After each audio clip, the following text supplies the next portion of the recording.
bahasa khotbah dalam ibadah. Namun sebelum itu, mari saksikan perkenalan singkat dari kami.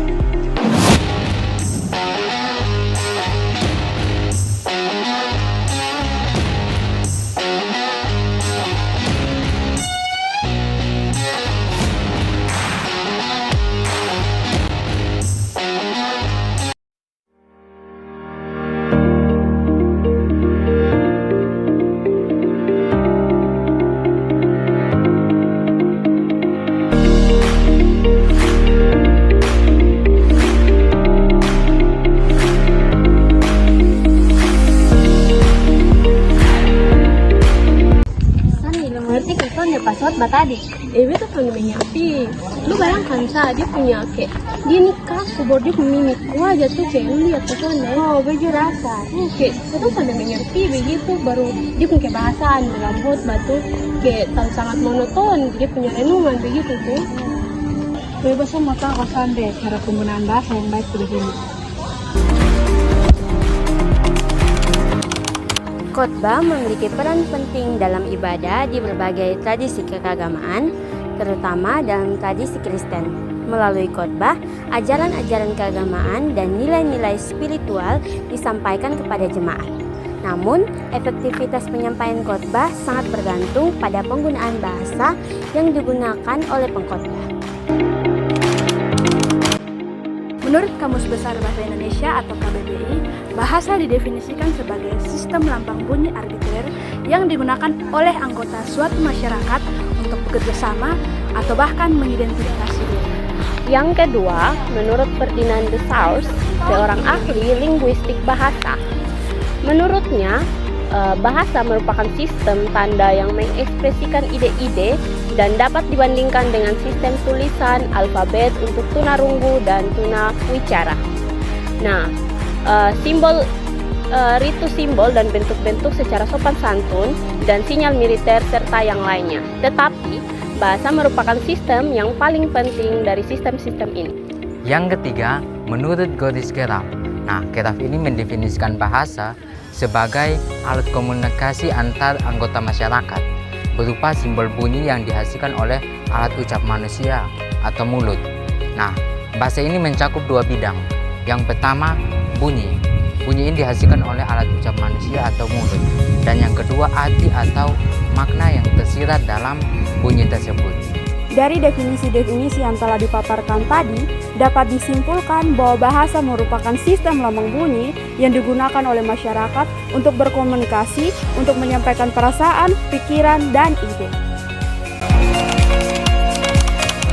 Khotbah berasal dari bahasa Arab khutbah yang berarti pidato, ceramah, atau nasihat. Dalam konteks keagamaan, khotbah merupakan penyampaian pesan-pesan keagamaan oleh seorang pemimpin agama kepada jemaatnya. Ilmu berkhotbah disebut homiletik yang berasal dari kata Yunani yaitu homilia yang berarti berbicara bersama, percakapan, atau seperangkat percakapan. Menurut Kamus Besar Bahasa Indonesia, khotbah didefinisikan sebagai pidato yang menguraikan tentang ajaran agama. Dalam tradisi Kristen, khotbah merupakan bagian penting dari liturgi ibadah yang berisi pemberitaan firman Tuhan kepada jemaat. Menurut Haddon Robinson, seorang ahli homiletika, mendefinisikan khotbah sebagai komunikasi kebenaran Alkitabiah oleh seseorang kepada orang lain, dengan tujuan agar orang tersebut dapat memahami, mempercayai, atau bahkan menerapkan kebenaran-kebenaran tersebut dalam kehidupan sehari-hari. Menurut Calvert, seorang teolog Protestan, menyatakan bahwa khotbah merupakan upaya manusia untuk menjelaskan firman Tuhan dalam kata-kata manusia.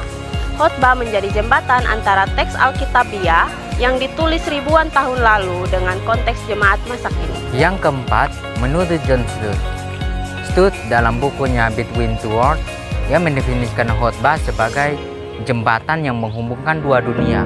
Yang pertama, dunia Alkitabiah, dan yang kedua, dunia kontemporer. Nah, tugas dari pengkhotbah adalah membangun jembatan tersebut sehingga pesan Alkitabiah dapat relevan dengan kehidupan jemaat. Dari definisi-definisi yang telah dipaparkan tadi, dapat disimpulkan bahwa khotbah merupakan penyampaian pesan-pesan keagamaan, khususnya interpretasi teks suci yang disampaikan oleh pemimpin agama kepada jemaatnya dengan tujuan agar iman jemaat dapat bertumbuh dan jemaat mampu melakukan pengajaran-pengajaran tersebut dalam kehidupan sehari-hari. Yang pertama yaitu John Stott. Stott dalam bukunya Between Two Worlds menekankan pentingnya kesederhanaan dalam bahasa khotbah. Ia menyatakan bahwa pengkhotbah harus menghindari istilah teologis yang rumit dan menggunakan bahasa yang dapat dipahami oleh jemaat biasa. Menurut Stott, kesederhanaan bahasa bukanlah tanda dan kemiskinan pemikiran, melainkan kejelasan pemikiran.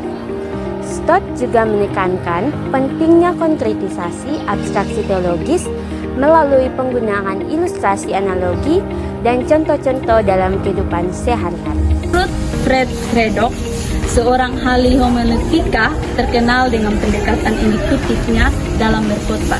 Ia menekankan bahwa bahasa khotbah harus bersifat naratif dan melibatkan pengalaman jemaat.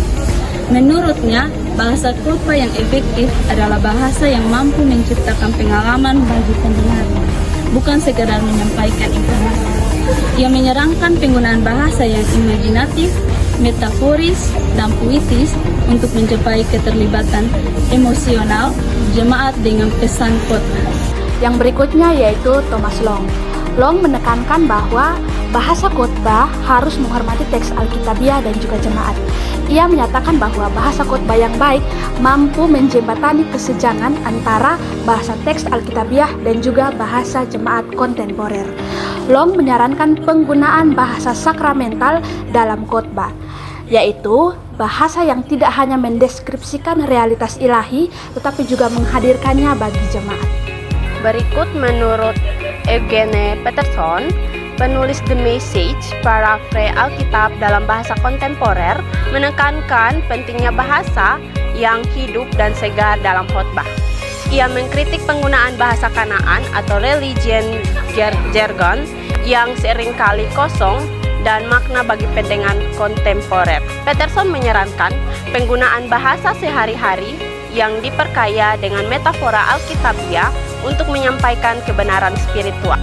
Menurut Haddon Robinson, ia menekankan bahwa bahasa khotbah harus jelas, konkret, dan tepat. Ia menyatakan bahwa ketidakjelasan bahasa khotbah itu seringkali mencerminkan ketidakjelasan dari pemikiran si pengkhotbah.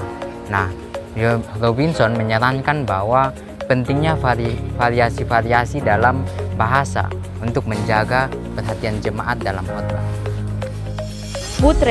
Buttrick memperkenalkan konsep moves. Dalam khotbah, ia menekankan bahwa bahasa khotbah harus memiliki ritme dan gerakan seperti musik. Ia menyatakan bahwa khotbah terdiri dari serangkaian gerakan pemikiran yang disampaikan melalui bahasa yang memiliki ritme tertentu.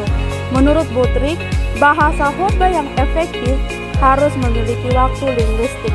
Waktu linguistik sendiri itu merupakan waktu yang dibutuhkan jemaat untuk memproses ide-ide yang disampaikan oleh pengkhotbah. Yang berikut adalah Barbara Brown Taylor. Taylor adalah seorang pengkhotbah dan penulis terkenal yang menekankan pentingnya bahasa yang imajinatif dan puitis dalam khotbah. Ia menyatakan bahwa bahasa khotbah harus mampu membuat yang tidak terlihat menjadi terlihat. Melalui penggunaan bahasa metafora, analogi, dan bahasa figuratif lainnya. Taylor juga menekankan pentingnya kejujuran dan autentisitas dalam bahasa khotbah. Pertama, kejelasan, yaitu bahasa khotbah harus jelas dan mudah dipahami oleh jemaat dari berbagai latar belakang pendidikan dan usia. Pengkhotbah harus menghindari bahasa teologis yang rumit tanpa penjelasan yang memadai. Kejelasan bahasa mencerminkan kejelasan pemikiran sehingga pesan dapat diterima dengan baik oleh jemaat. Selanjutnya yaitu kesederhanaan. Kesederhanaan bahasa tidak berarti mengurangi kedalaman teologis, tetapi menyampaikan kebenaran yang mendalam dengan cara yang dapat dipahami. Pengkhotbah harus mampu menjelaskan konsep-konsep kompleks dengan bahasa yang sederhana namun tepat. Yesus sendiri sering menggunakan bahasa dan ilustrasi yang sederhana dan dalam pengajarannya. berikut adalah konkret dan spesifik. Bahasa khotbah yang baik menggunakan kata-kata konkret dan spesifik daripada abstrak dan umum. Penggunaan contoh nyata adalah ilustrasi dan aplikasi praktis dapat membantu jemaat untuk memahami dan mengingat pesan khotbah. Berikutnya, harus relevan dengan konteks jemaat. Nah, bahasa khotbah harus relevan dengan konteks jemaat, baik itu konteks budaya, konteks sosial, konteks ekonomi, dan juga pengalaman jemaat. Nah, pengkhotbah perlu memahami latar belakang dari jemaatnya, supaya dapat menggunakan ilustrasi, istilah, dan referensi yang dapat dipahami jemaat, dan menghubungkannya dengan kehidupan jemaat. Berikutnya adalah Alkitabiah. Bahasa khotbah tidak hanya bertujuan untuk menyampaikan informasi, tetapi juga untuk menggerakkan hati dan mendorong tindakan. Pengkhotbah perlu menggunakan bahasa yang dapat menyentuh emosi dan motivasi jemaat untuk menerapkan kebenaran dalam kehidupan mereka. Yang terakhir adalah afektif dan efektif. Bahasa khotbah tidak hanya bertujuan untuk menyampaikan informasi, tetapi juga menggerakkan hati dan mendorong tindakan. Pengkhotbah perlu menggunakan bahasa yang dapat menyentuh emosi dan memotivasi jemaat untuk menerapkan kebenaran dalam kehidupan mereka. Sekian pembahasan dari kami. Jangan lupa nonton, like, komen, dan share. Terima kasih. Shalom.